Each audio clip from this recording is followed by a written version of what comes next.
Oi, gente. Vamos para a parte 2 dos meus livros favoritos. E lembrando, não está em ordem de preferência, porque já é muito difícil escolher os favoritos, então colocar em uma ordem de preferência é assim, não precisa, né? Então tá tudo bem aleatório, bem misturado. Então vamos lá.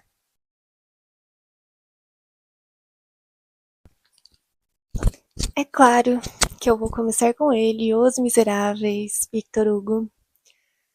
Ai, fico até emocionada de falar desse livro aqui. Bom, aqui a gente vai acompanhar a história do Jean Valjean, um cara que foi condenado a 20 anos de prisão na França. Seu crime, o roubo de um pão. Pão esse que ele não roubou nem para ele comer, mas foi para os sobrinhos dele. E após sair da prisão, após esses 20 anos de pena, o Jean Valjean sai com um pouco de dinheiro de alguns trabalhos que os presidiários eram obrigados a cumprir lá na prisão. Ele sai com um pouco de dinheiro e com um documento amarelo, uma espécie de identidade, mas tem essa coloração amarela que identifica que ele é um ex-presidiário. E saindo de lá, tudo que Jean Valjean quer é arrumar um lugar para dormir e para jantar. E ele vai passando de taberna em taberna, perguntando se tem lugar para ele dormir, se eles estão servindo janta e tal. E ele fala que ele tem dinheiro para pagar, mas a hora que ele mostra o documento amarelo, todo mundo tenta meio que despistar ele, fala, dão desculpa, sabe? Ah, não, a gente já tá fechando, ou estamos lotados. E assim vai, já vai indo de taberna em taberna. Até que bem cansado, ele passa por uma igrejinha e tem uma senhora na frente, e ele pergunta, olha, a senhora não sabe onde teria um lugar onde eu pudesse jantar e dormir, eu tenho dinheiro, eu vou pagar. E a senhora olha para ele e fala, olha, tenta naquela casa ali ao lado. E aí já vai até essa casa, e é a casa do bispo Miriel. Chegando lá, o Valjean comenta que ele queria um lugar para dormir, para comer e que ele tem dinheiro para pagar e tal. Ele mostra o cartão amarelo, a identidade, né? O Bispo Miriel olha e fala: entre, sinta-se à vontade, sinta-se em casa. Valjean fica assim, muito desconfiado. Ele pensa: meu Deus, esse homem é louco, como assim ele tá me convidando para entrar na casa dele? E aí ele fala: mas como assim? Você sabe quem eu sou? Você realmente vai me acolher, me deixar jantar e dormir na sua casa? Eu sou perigoso. E aí o bispo Miriel olha para ele e responde: sim, eu sei quem tu és. Aos olhos de Deus, tu és meu irmão. Então entre e sinta-se em casa. E aí Jeová já fica assim, perturbadíssimo, né? Ele pensa, meu Deus, esse homem é louco, o que que tá acontecendo aqui? Mas enfim, ele entra, ele janta. O bispo Miriel pede pra irmã dele, pra uma outra senhora que ajudava a cuidar da casa, assim, separar toda a prataria, os talheres, os castiçais. E aí ele serve o Jean Valjean da melhor forma possível, com a melhor comida que eles tinham. E aí, na hora de dormir, um tempo depois que o Jean Valjean está deitado, ele resolve roubar o Bispo Miriel. Ele resolve roubar os castiçais de prata e os talheres, mas ele é pego. E os policiais sabem que ele roubou o Bispo Miriel, então eles vão até a casa do Bispo. Chegando lá, o Bispo Miriel fala: nossa, espera só um minuto. Ele vai até o quarto, pega outro castiçal de prata e vai e entrega a Valjean e fala: olha, meu amigo, tem mais este castiçal aqui que eu lhe dei e acho que você acabou esquecendo porque você saiu na pressa. E nisso ele fala para os policiais que foi um mal entendido, que foi tudo presente que o Bispo Miriel deu para Jean Valjean. E os policiais vão embora e o Jean Valjean fica assim, mais transtornado ainda, porque ele acha que o Bispo Miriel é realmente louco. E aí ele pergunta: tá, por que você fez isso? Eu não consigo entender. E o Bispo Miriel olha para ele e fala: olha, meu irmão, essa atitude de amor, de benevolência que eu tive com você é um sinal de que eu estou comprando a sua redenção. E eu espero que você entenda isso e que você faça bom proveito disso. E aí, é aí que começa a redenção de Jean Valjean. O Bispo Miriel, com essa atitude, ele realmente conseguiu comprar a alma do Jean Valjean, sabe? E aí, depois disso, a gente acompanha toda a trajetória desse homem nessas 1.500 páginas. Ai, gente, pra mim é muito difícil falar desse livro aqui. Ele é, tanto por ser muito grande, quanto por, não sei, parece que não existem palavras ainda para explicar a preciosidade que é isso aqui, a grandiosidade que é isso aqui. Esse livro aqui, ele com certeza está no meu top 3, assim, de favoritos da vida. Ai, recomendo muito, muito, muito, juro. Vocês não vão se arrepender de ler essa história aqui. É claro que ele tem os momentos mais difíceis, assim, tem aquela batalha de Waterloo, aquela famosa batalha, que as pessoas acham algumas pessoas acham difícil de ler, outras pessoas, no meu caso, eu achei chato. Não é algo que me interessa muito ler sobre batalhas. Então foi uma parte bem maçante, assim, pra mim, confesso. Mas você não pode, de forma alguma, pular essa parte nem nenhuma parte que você ache chato, porque a Batalha de Waterloo, por exemplo, no final ali do capítulo tem um acontecimento extremamente importante para o restante de toda a história. Então eu vi algumas pessoas comentando que pulavam essas partes chatas, tipo a Batalha de Waterloo, aí tem uma outra parte que se passa no esgoto de Paris. Essa parte do esgoto eu adorei. E várias pessoas lá no Instagram me falaram que acharam bem maçante também. Pra você ver, né, como vai de pessoa pra pessoa. A Batalha de Waterloo eu achei bem chata, confesso, mas tem essas partes difíceis, mas eu juro, vale a pena passar por essas partes e no final, meu Deus, como eu chorei, eu agradeci a Deus, ao universo, a minha mãe por ter me tornado uma leitora. Assim, apenas leiam. Façam esse favor à vida de vocês e leiam Os Miseráveis.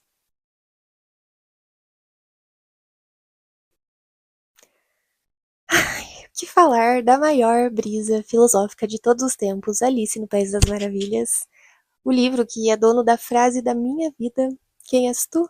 Eu já nem sei, senhor, porque eu mudei tantas vezes desde hoje de manhã. E essa frase me leva a pensar, será que um dia a gente vai ter 100% de certeza de quem a gente é? Porque eu acredito que a evolução, ela não tem uma linha de chegada, assim, tipo, cheguei. Agora eu sou 100% evoluído e não tem mais nada para eu aprender, não tem mais nada para eu evoluir. Então a gente está em constante mudança. Eu acho que é aquela velha história de que a gente não é nada, a gente apenas está alguma coisa. Não que a gente tenha alguma certeza e que ela seja imutável. Enfim, é só começar a falar de Alice que eu começo com as minhas brisas. Não tem muito o que falar sobre, todo mundo conhece a história de Alice, o filme maravilhoso também. Mais um King aqui, O Iluminado, um clássico do terror, o filme maravilhoso também, mas o livro assim é 1000 vezes melhor do que o filme. Aqui a gente vai acompanhar o Danny, que é uma criança iluminada, indo com a família dele até o hotel Overlook, onde o pai dele vai passar a temporada de inverno ali cuidando do hotel. Gente, esse livro ele é daqueles que o pano de fundo assim é muito instigante, você não quer parar de ler, porque pensa, é inverno e eles estão em um hotel nas montanhas, só o Danny e os pais dele. Então é aquele livro que você não tem vontade de parar de ler. Tem bastante terror aqui. Se você é medroso, aí já não sei se eu recomendo. Mas, nossa, é maravilhoso esse livro aqui. Amo, amo, amo.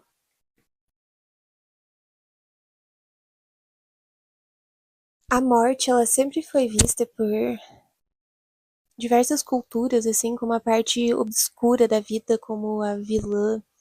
Mas será que é realmente isso? Aqui nesse livro, a morte resolveu tirar umas férias e, a partir do dia primeiro do novo ano, as pessoas pararam de morrer. E aí começa a virar um caos, porque assim, a morte deixou de existir, mas as doenças continuam, as pessoas continuam sofrendo acidentes. E aí começa a virar um caos, assim, porque se não existe a morte, o que vai acontecer com as funerárias? Inúmeras, milhares de pessoas vão perder seus empregos, como as pessoas não param de ficar doentes, de sofrer acidentes, há uma superlotação dos hospitais. Tem até questão relacionada mais à parte da igreja, assim, porque se não existe morte, não existe ressurreição. Então, José Saramago levanta vários questionamentos, assim. E esse livro me fez pensar muito sobre, será que se a morte não existisse, a gente daria tanto valor aos momentos, às pessoas? Será que os nossos amores seriam eternos? Será que a gente conseguiria usar essa palavra eterno sem a presença da morte? Será que não é a morte que faz a gente aproveitar mais a vida, a gente dar valor mais aos momentos, às pessoas? Esse livro aqui é incrível.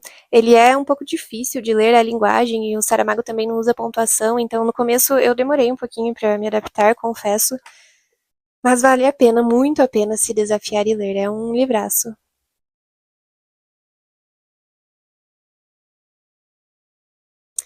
Coraline. Ah, eu amo esse livro. Eu tenho uma memória afetiva, assim, com essa história. Eu li quando era bem criança. Eu lembro que eu peguei na biblioteca o livro e era aquele livro com aquela versão de capa preta, bem simples. E eu lembro que eu amei aquele livro e eu peguei várias vezes na biblioteca. Já assisti o filme várias vezes também. E é a mesma coisa de Alice, acho que não tem muito o que falar de Coraline, todo mundo conhece essa história super famosa.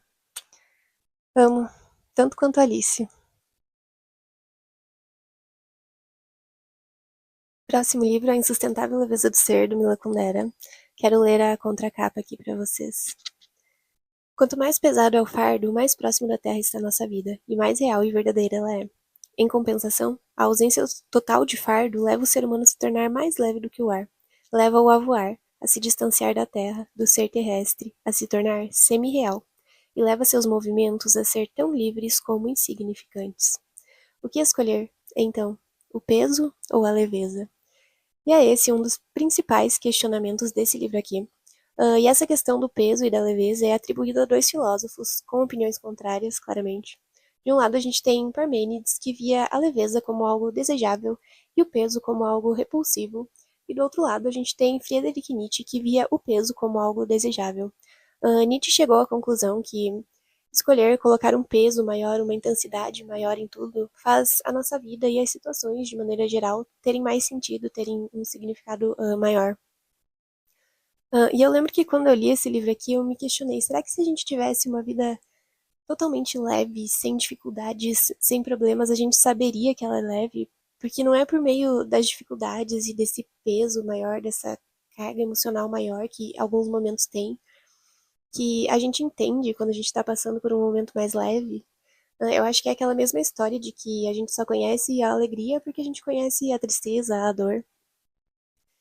E para Mila Kundera, uma vida totalmente leve é uma vida deprimente, uma vida tediosa, uma vida insustentável. E eis aí a insustentável leveza do ser.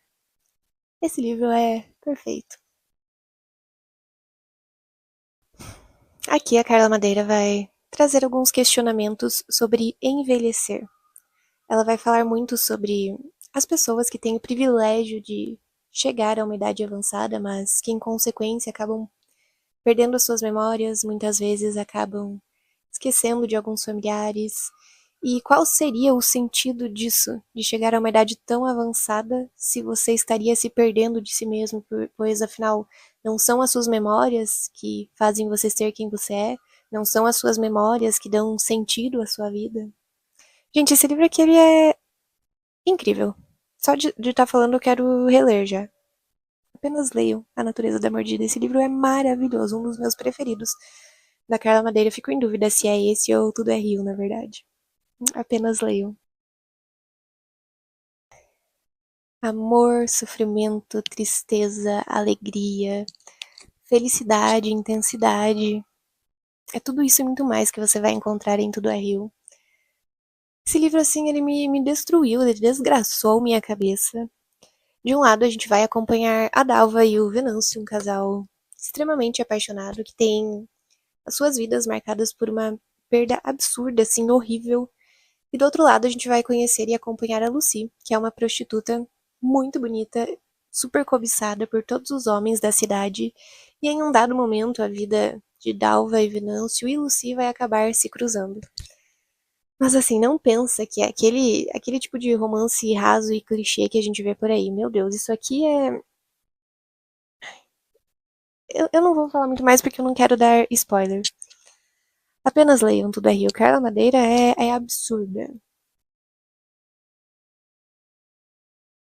Ai, o Jardim Secreto. Esse livro aqui é impossível lembrar dessa história e não sorrir, não ficar com o coração quentinho. Acho que muita gente já deve conhecer. Um clássico, né, da literatura infantil. E aqui a gente vai acompanhar a história da Mary, que é uma menininha de 10, 12 anos, mais ou menos. É uma menininha super rabugenta. Ela morava na Índia, num, tipo um orfanato, assim. E teve um surto de cólera lá e aí muita gente morreu, os pais dela acabaram morrendo também. Ela não morava com os pais. E aí ela foi enviada pra Inglaterra, pra casa de um tio dela, super rabugento também. E na casa desse tio é tipo uma mansão, assim, uma mansão antiga, e tem um jardim que está trancado. E tem um grande mistério por trás desse jardim estar trancado. Mas aí a Mary, ela vai começar a se envolver com esse jardim e com a natureza, e é assim. Ai, esse livro é impossível não ficar com aquele quentinho no coração depois que você lê. Esse livro fala muito sobre o poder da natureza, sabe? De você estar em contato com a natureza, de você perceber as pequenas coisas, assim, que passam despercebidas para a maioria das pessoas. E tem o filme também, né? O filme é tão maravilhoso quanto o livro. O último livro, O Banquete, de Platão. Essa minha edição aqui tem 2 livros, né? Apologia de Sócrates e O Banquete. E o meu preferido é O Banquete, que é o que sobre o qual a gente vai conversar hoje.